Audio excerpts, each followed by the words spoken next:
Alright, let's get started with a little sit and stay here. Today what we're working on, guys, is what I call stay in posture or holding posture. Now, remember in the other videos, we've been kind of working on getting the dog to go from the sit to the down to the stand and rewarding her in each of those postures. Okay, now what that's doing is that's a base pattern that I use to lay the foundation for cued behaviors later on in her training program. So, I want you to notice how calm that puppy is. And part of that comes from the previous work that we've been done. But let me let you in on a secret, okay? I would like to tell you that the puppy's being calm because of my work, because I'm a fantastic trainer and what have you. But the reality is she's super tired. I took her outside and I let her run with the big dogs while we were doing retriever training out back. And then when I brought her in, see, she's kind of wore down. And so there's an inverse relationship between exercise and excitability or anxiety. And so I knew it was going to make it easy to work on her stay today. She's not even distracted by those other puppies laying on the ground chewing her comb. She really is just tired enough that she can sit there and concentrate and not worry about what else is going on.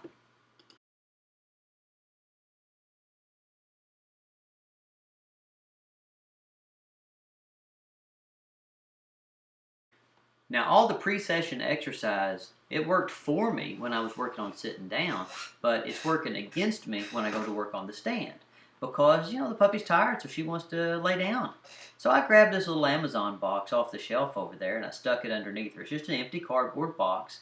But what it does is, whenever she goes to lay down, it kind of, she kind of hits her belly on it and it gives me a chance to get that treat back into play and remind her that she's supposed to be standing up.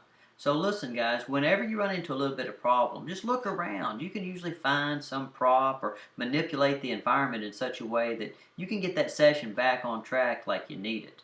Be creative in your training. That's important.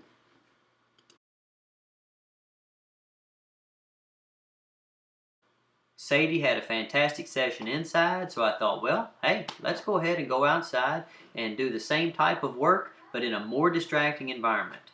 And that, guys, is a lot of times where your training session kind of falls apart. Okay?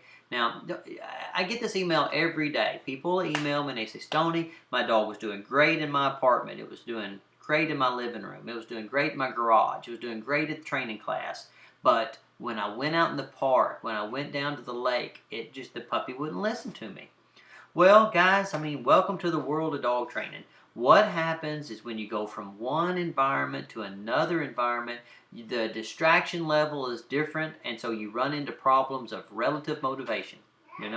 When there's not much going on, it's very easy for a puppy to pay attention. But when there's a lot going on, it's very hard. Like, when I walked out the door, it was pretty quiet. My old dogs were kind of laying around over off in the yard, and the other young dogs were up taking a nap, and I thought, well, this is a fine time to work on holding a sit and a stand and a down. This will be pretty easy. But as soon as I put Sadie on that table, my neighbor fired up his tractor.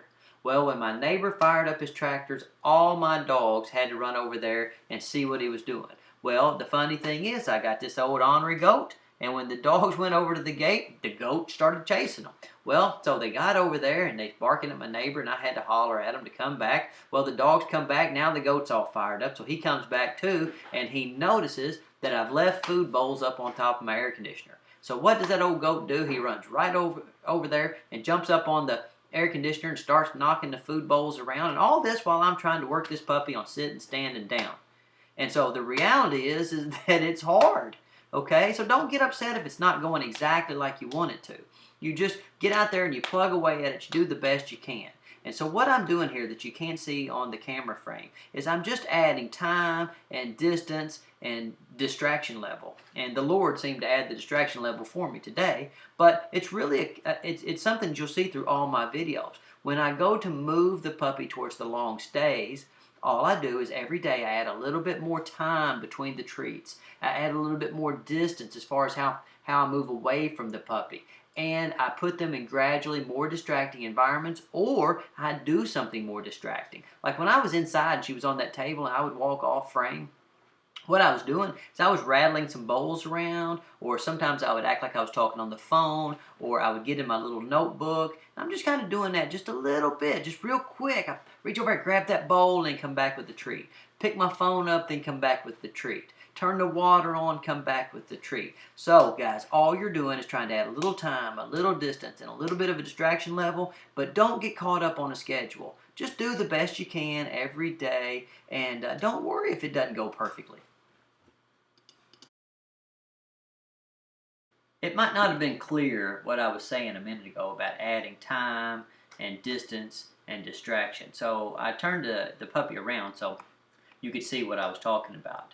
Now, what I'm doing is each day that I do food work with Sadie, I try to make the time interval between the treats a little bit longer. I try to make the distraction level a little bit higher. So now you'll see what's going on here. When I walk away, not only does that add time to the treat interval, but it also adds a level of distraction. Okay, because as I get back there and I go to touching that A-frame or whatever it is that I'm doing, her attention gets drawn to my body moving away. It gets drawn to what I'm doing. So what I have to do is I have to gradually convince her that when she's supposed to be staying in posture, that regardless of what I'm doing or what's going on or how interesting things get in the environment, she's supposed to stay put. And not just stay put, but stay put in posture. That's what we're working on here. So as I move away, I add some spins, I touch the A-frame, and then I just gradually get to where I can turn around and walk off. And that's really what I'm after. Because, guys, when I need a dog to stay in real life, it's because I'm busy and I need to go do something. So I try to, as early as possible, make the dog understand that when I'm off and I'm doing things and she's staying, it's still going to work out to her benefit. And that takes a little bit of time and patience.